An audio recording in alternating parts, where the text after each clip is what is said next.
Bom, pessoal, então agora a gente vai para a nossa quarta aula aí das emergências respiratórias, né? A gente vai estar falando sobre as síndromes aspirativas, né? Eu esqueci aqui de abrir a planilha da gente. Então, bora lá, né? Então, as síndromes aspirativas, a gente vai estar dividindo ela aí em algumas principais síndromes, como, por exemplo, a pneumonia por aspiração, que é diferente da pneumonite por aspiração. Então, daqui a pouco a gente vai conversar um pouquinho sobre a diferença dessas duas aqui. A gente também disse que vai ter o abscesso pulmonar, a gente pode ter a pneumonia lipoídica, mas assim, em geral, as nossas três principais são essas daqui, que é o que a gente vai focar na nossa aula, né?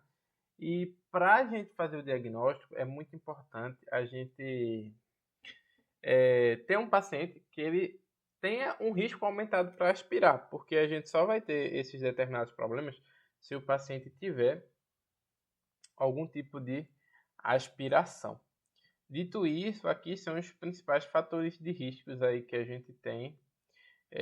Tá aqui, é só pausar o vídeo, dar uma olhadinha aqui, se vocês quiserem dar uma olhadinha, eu não vou falar um por um, mas assim, idade avançada é uma coisa muito importante, então pacientes idosos, eles tendem a fazer mais pneumonia por aspiração, enquanto quando a gente vê um paciente mais novo aspirando, em geral a gente vai estar mais diante de uma pneumonite, a gente vai conversar sobre isso. Aqui a gente tem a doença periodontal e má higiene oral, está muito relacionada aí a abscesso pulmonar, funções glóticas prejudicadas, é um fator de risco para qualquer uma das três.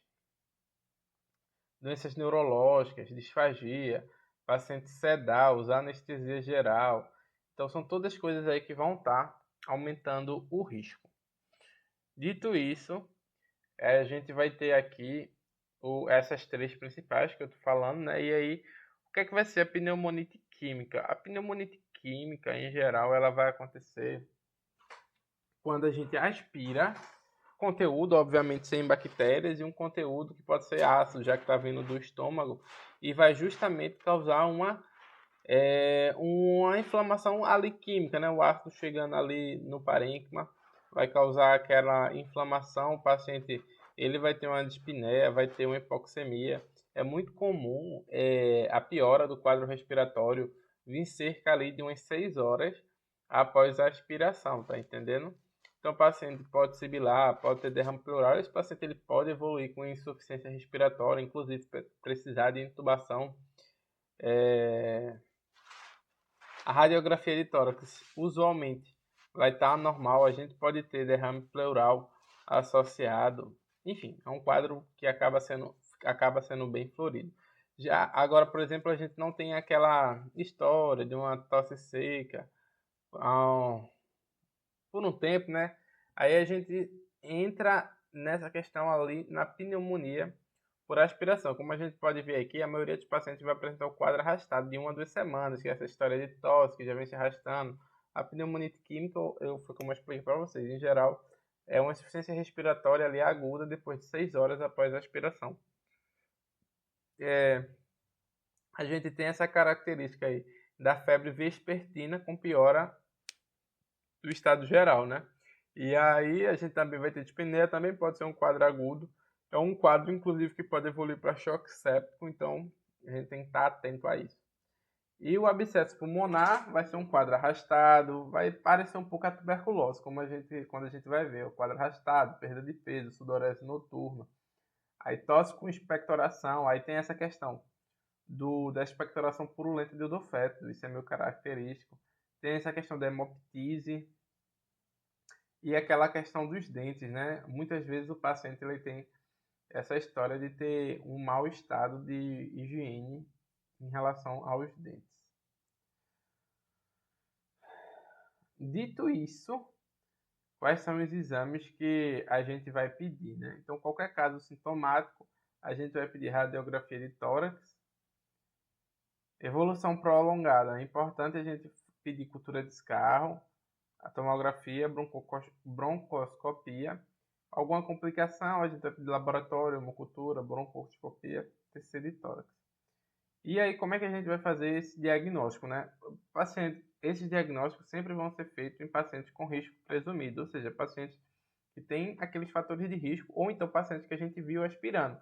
Mas muitas vezes a gente não vai ver aspirando, então a gente tem que supor, a gente tem que, na verdade, avaliar os fatores de risco para a gente ter certeza de que, ter certeza não, certeza absoluta a gente não vai ter, mas para a gente ter como principal hipótese alguma das síndromes aspirativas.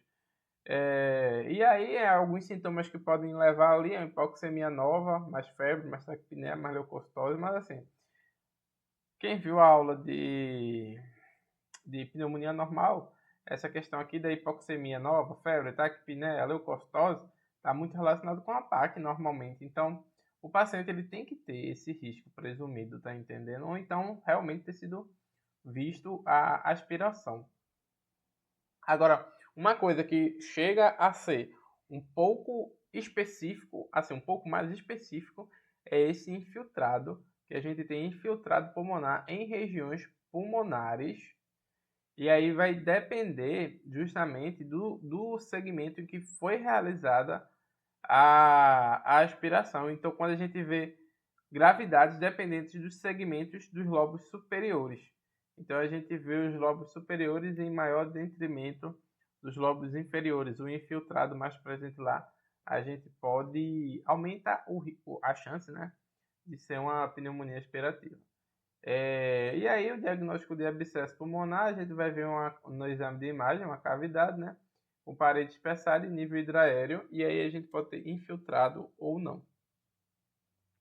Dito isso, a gente chega no nosso fluxograma. Essa realmente é uma aula bem rápida sobre síndromes aspirativas, não tem tanto assim o que conversar. É basicamente a gente ter ciência que o nosso paciente ele tem que ter fatores de risco para a gente presumir essas coisas. Ou então a gente vai presenciar a aspiração. Como a gente pode ver, a gente presenciou a aspiração. Esse paciente não tem tanto fator de risco. Aconteceu uma piora na 6ª hora após a aspiração, a gente vai justamente pensar em pneumonite química. E aí é basicamente suporte ventilatório. A gente vai aspirar ali a via aérea, vai dar suporte ventilatório, se for necessário a gente vai entubar. Se o paciente não melhora, mesmo após 48 horas, a gente vai pensar que, na verdade, ele está com um quadro de pneumonia aspirativa e não a pneumonite. Outro ponto, o paciente já é idoso, já tem sequela de AVC, está com essa história de quadro agudo, tosse, febre, leucocitose, então o paciente com fator de risco, com uma história compatível com pneumonia. E aí tem aquele infiltrado alveolar do tórax gravidade dependente. No raio-x do tórax, a gente tem um infiltrado alveolar no raio-x do tórax, e esse infiltrado ele é gravidade dependente. A gente vai pensar justamente aí na pneumonia aspirativa, né? E aí, se a aspiração foi domiciliar, que aí vai ser quando a gente não vai ver, vai ser mais difícil da gente ver, a gente vai fazer o quê? Clindamicina com ceftriaxona.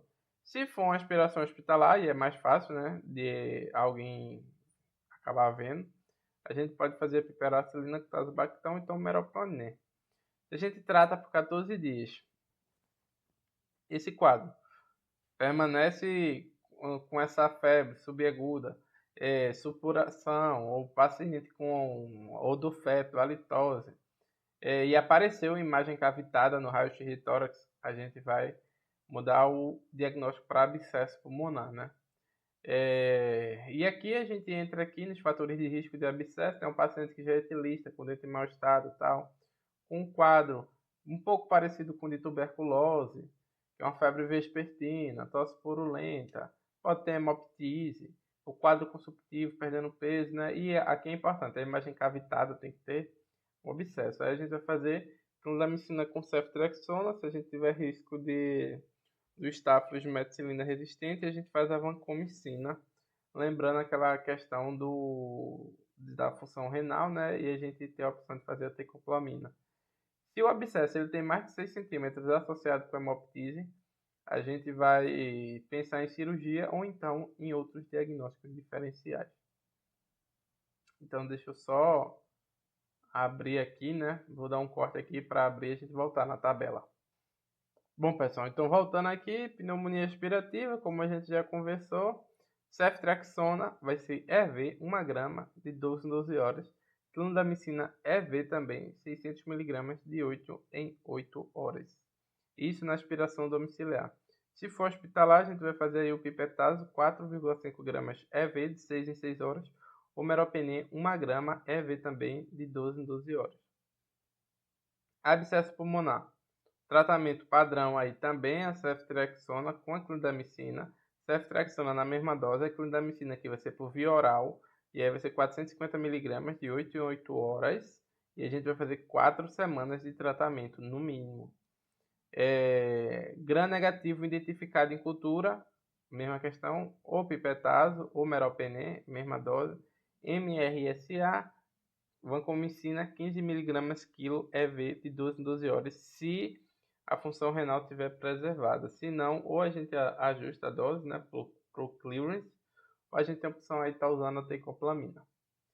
Então, pessoal, uma aula bem rapidinha, só para falar das síndromes aspirativas mesmo. E a partir daí vocês já entenderam, né, como é que a gente tem que suspeitar no paciente, como é que a gente vai manejar esses pacientes.